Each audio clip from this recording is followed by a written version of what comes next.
Halo teman-teman semua, selamat datang di video edukasi kami kali ini. Edukasi kali ini mengenai stunting. Tolong simak baik-baik ya.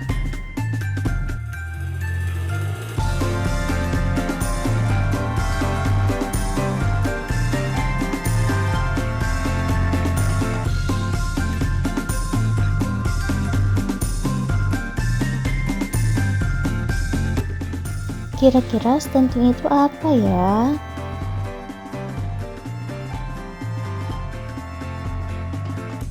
Kalau dari aku sih stunting itu yang anak-anak yang pendek dari umur biasa nih ya, misalnya anak-anak yang 10 tahun itu mungkin tingginya 120, tapi mungkin stunting itu anak-anak yang tinggi cuma 90 cm. Ada yang kebutuhan khusus lah, yang dia tuh masih dibantu sama orang tuanya, papa masih dibantu, karena kalau nggak dibantu juga pasti kayak mana ya, nggak bakal terarah dia. Stunting itu setahu saya kondisi di mana anak dia nggak bisa sih, dia kurang menyerap gizi. Jadi ada kondisi-kondisi tertentu yang membuat dia lebih tidak tumbuhnya tidak seperti anak pada umumnya. Iya. Yang saya ketahui itu mengenai stunting, kalau stunting itu adalah gagal tumbuhnya seorang balita. Dari balita itu kayak yang dipengaruhi oleh ibunya yang kurang nutrisi di saat mengandung anaknya tersebut. Jadi dia mengalami malnutrisi pada saat sudah melahirkan. Balitanya itu akan ditandai dengan kayak kekurangan gizi, berat badan yang rendah, dan tumbuhnya itu. Beberapa yang diketahui oleh teman-teman kami terkait stunting. Kira-kira penjelasannya yang lebih detail itu seperti apa ya? Stunting adalah kondisi gangguan pertumbuhan terhadap anak yang disebabkan oleh kekurangan gizi kronis atau infeksi berulang dalam jangka waktu yang lama, terutama pada 1000 hari pertama kehidupan atau sejak kandungan hingga usia 2 tahun. Anak yang mengalami stunting memiliki tinggi badan yang lebih rendah dibandingkan anak seusianya dan berisiko mengalami kemampuan kognitif yang terganggu,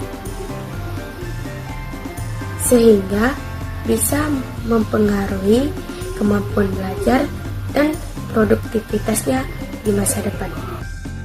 Bagaimana nih penjelasannya teman-teman?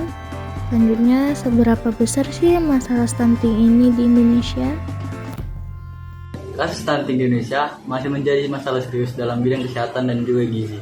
Berdasarkan data dari Survei Status Gizi Balita Indonesia atau SSGBI yang dilakukan oleh Kementerian Kesehatan Republik Indonesia dan Riskesdas atau Riset Kesehatan Dasar, prevalensi stunting di Indonesia pada tahun 2022 diperkirakan sekitar 24,4%.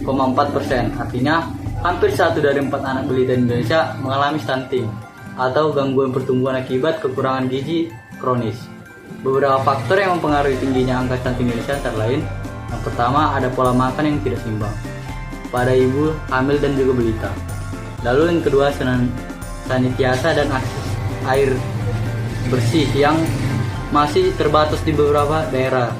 Untuk yang ketiga, keterbatasan akses terhadap layanan kesehatan yang menandai terutama di daerah-daerah terpencil. Untuk yang keempat, ada faktor sosial ekonomi yang mempengaruhi kemampuan keluarga untuk memenuhi kebutuhan gizi yang optimal. Meskipun prevalensi stunting sudah mengalami penurunan dalam beberapa tahun terakhir, pemerintah Indonesia masih memiliki tantangan besar untuk dapat mencapai target global terkait pengurangan stunting ini. Salah satu target global adalah mengurangi prevalensi stunting menjadi 14% pada tahun 2025, sesuai dengan Sustainable Development Goals atau SDGs. Kira-kira apa saja sih yang dilakukan pemerintah dalam kasus stunting ini? Berbagai program dan intervensi baik dari pemerintah maupun sektor swasta terus digalangkan untuk mengatasi masalah ini, termasuk peningkatan gizi ibu hamil, pemberian makanan tambahan, peningkatan sanitasi, dan serta edukasi kepada masyarakat tentang pentingnya gizi yang baik bila sejak kehamilan dari periode 1000 sampai pertama kehidupan anak tersebut. Apa saja sih yang menyebabkan terjadinya stunting? Penyebab utama stunting adalah malnutrisi dalam jangka panjang atau kurangnya asupan gizi. Ini bisa terjadi sejak bayi masih di dalam kandungan karena ibu tidak mendapatkan cukup nutrisi selama kehamilannya. Berikut ini beberapa faktor penyebab stunting yang perlu Anda ketahui. Yang pertama, kurangnya gizi.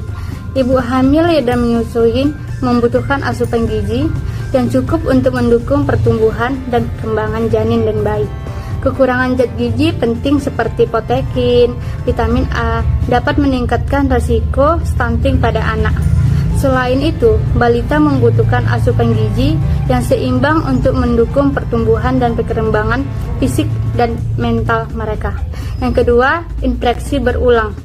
Infeksi kronis seperti diare dan cacingan dapat menghambat penyerapan nutrisi dan memperparah stunting. Infeksi ini dapat menyebabkan peradangan dan merusak usus sehingga tubuh sulit menyerap zat gizi penting. Yang ketiga, akses kesehatan yang terbatas. Kurangnya akses ke layanan kesehatan berkualitas dapat menghambat upaya pencegahan dan menangani stunting. Ibu hamil dan menyusui perlu mendapatkan pemeriksaan kehamilan dan imunisasi yang lengkap. Bagaimana cara kita mencegah agar tidak terjadinya stunting? Cara yang pertama adalah meningkatkan gizi ibu hamil dan menyusui. Ibu hamil dan menyusui harus mengonsumsi makanan bergizi seimbang yang mengandung protein, vitamin, mineral, dan asam folat untuk mendukung kesehatan ibu dan perkembangan pada janin. Yang kedua adalah pemberian ASI eksklusif. Bayi yang mendapatkan ASI eksklusif hingga usia 6 bulan cenderung memiliki resiko lebih rendah terhadap stunting karena ASI mengandung semua gizi yang dibutuhkan bayi untuk pertumbuhan yang optimal. Memberikan keseimbangan makanan pada anak-anak, memberikan anak dengan makanan yang kaya akan gizi seperti sayur-sayuran, buah-buahan, protein seperti ikan, telur, daging, kacang-kacangan, dan karbohidrat kompleks. Itu saja video kami kali ini. Jika ada salah kata atau kekurangan mohon dimaafkan dikarenakan terbatasnya device yang ada. Mohon maaf jika video ini mengecewakan. See you dan terima kasih.